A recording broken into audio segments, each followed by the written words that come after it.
Maxime Day, merci de nous recevoir ici à Braine-le-Comte, dont vous êtes le bourgmestre. Alors on va parler aujourd'hui élu local. Vous êtes également président de l'Union des villes et des communes en Wallonie. On va revenir sur ce rôle.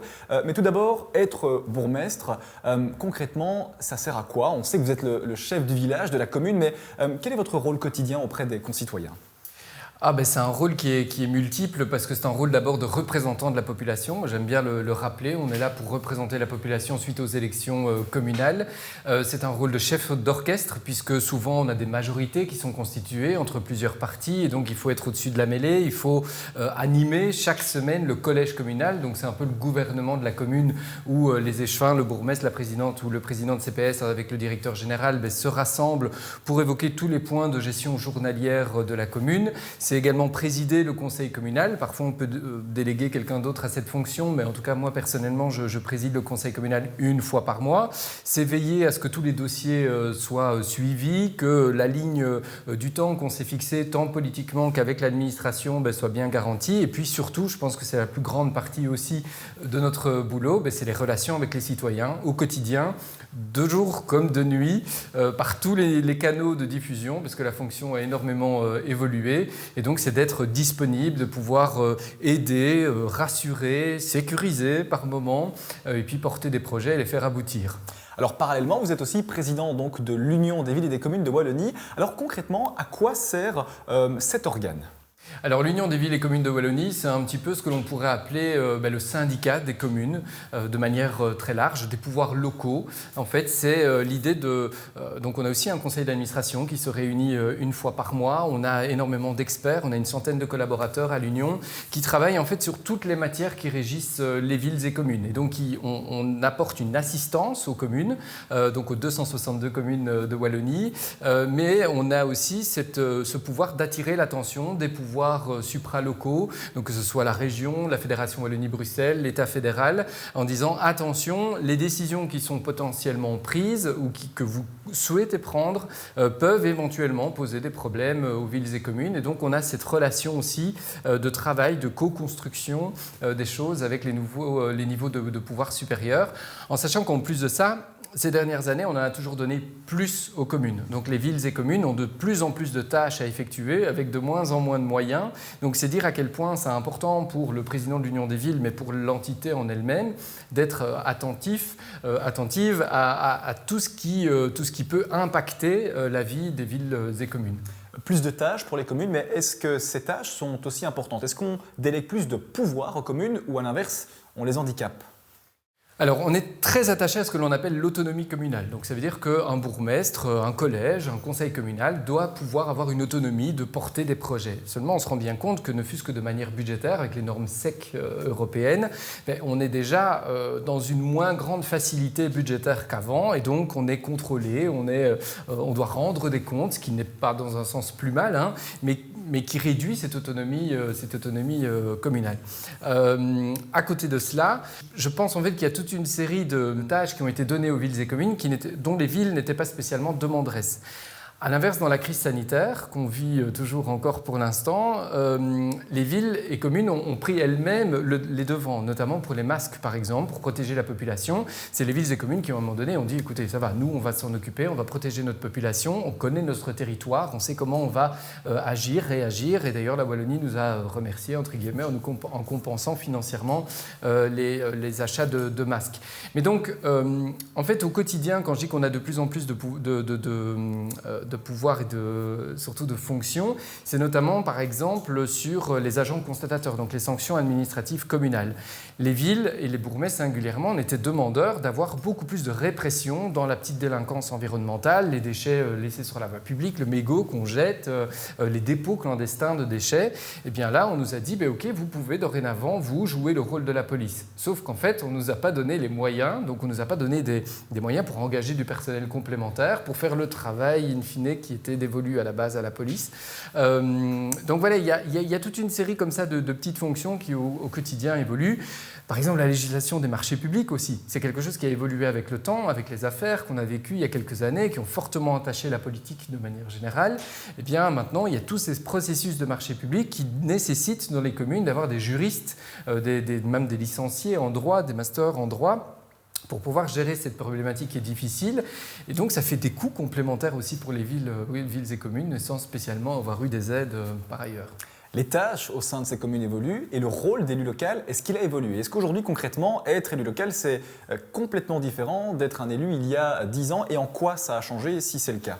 Alors c'est totalement différent, vraiment. Donc plus le temps avance, plus la fonction évolue. D'abord, c'est la disponibilité. C'est ce que je disais dans le rôle d'un bourgmestre, c'est ça. C'est-à-dire que si on n'aime pas les gens et si on n'aime pas être disponible, il ne faut pas du tout le faire. Ce qui d'ailleurs, je le dis souvent, on risque de poser un problème en 2024, c'est qu'on risque de ne pas trouver assez de candidats pour cette fonction. Pourquoi? Parce que quand je dis que ça a évolué, c'est que maintenant les citoyens, les citoyennes sont de plus en plus exigeants. Les réseaux sociaux, c'est un atout, on les utilise pour communiquer. On arrive à toucher beaucoup de monde avec cela, mais en même temps, c'est une grosse faiblesse aussi parce qu'on est contacté sur Messenger, sur Instagram, et il faut que ça saute. C'est-à-dire qu'avant, quand on écrivait au bourgmestre, d'abord on rédigeait un beau courrier, on était poli, on mettait la forme, on pliait, on envoyait ça par la poste et on se disait si dans le mois j'ai un retour, je suis particulièrement satisfait. Aujourd'hui, c'est un Messenger sans bonjour, sans formule de politesse, et que ça saute. Et si vous n'avez pas répondu dans les 10 minutes, vous avez un pouce levé. Et si vous n'avez pas répondu dans l'heure, vous avez sur les groupes de pression des réseaux sociaux un petit message en disant « j'ai contacté le bourgmestre, il ne m'a toujours pas répondu ».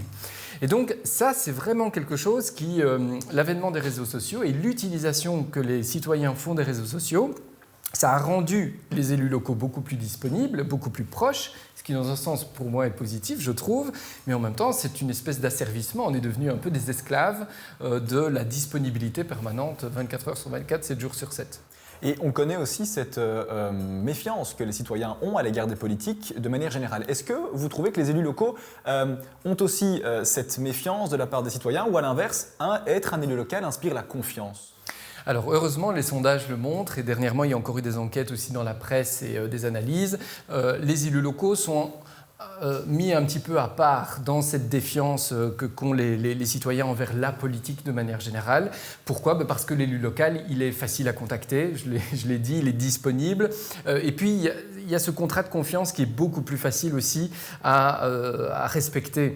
En fait, un élu local, il dit, voilà, moi, je m'engage à ce qu'on rénove autant de voiries, à ce que l'on construise éventuellement un nouveau service public, que ce soit une piscine, une salle culturelle, une crèche ou autre. Et souvent sur 6 ans, donc la période communale est assez longue, c'est 6 ans, une législature, on a le temps de faire aboutir les projets. Donc ça veut dire que le contrat de confiance qu'on a entre le moment de l'élection, donc du programme électoral, et le moment du bilan, bien, il est plus facile à tenir que quand on est élu au niveau national, encore plus au niveau national où on doit faire la balance systématique entre les régions, entre l'Union européenne, entre la globalisation, entre, rien que si on prend la Vivaldi, avoir 7 partis autour de la table, c'est très compliqué d'avoir un consensus. Nous, par exemple, au niveau local, on est 2 partis. Dans notre majorité ici à Braine-le-Comte, c'est beaucoup plus facile à gérer, évidemment. Évidemment qu'on n'est pas tous les mêmes, sinon on serait sur la même liste, mais on a beaucoup plus facile à faire un accord et à le respecter parce qu'on a le temps aussi de le faire. Et quand on voit des législatures de 4 ou 5 ans, c'est quelque chose de beaucoup plus difficile, avec en plus de ça la pression de la presse, la pression des réseaux sociaux et autres. Alors en tant que président de l'Union des villes et des communes en Wallonie, vous avez parlé tout à l'heure du manque potentiel de candidats pour les élections locales en 2024. Quel serait votre message aux jeunes qui hésitent et qui voudraient se lancer au niveau plus local? Comment les attirer? Comment mettre de nouvelles têtes sur les listes?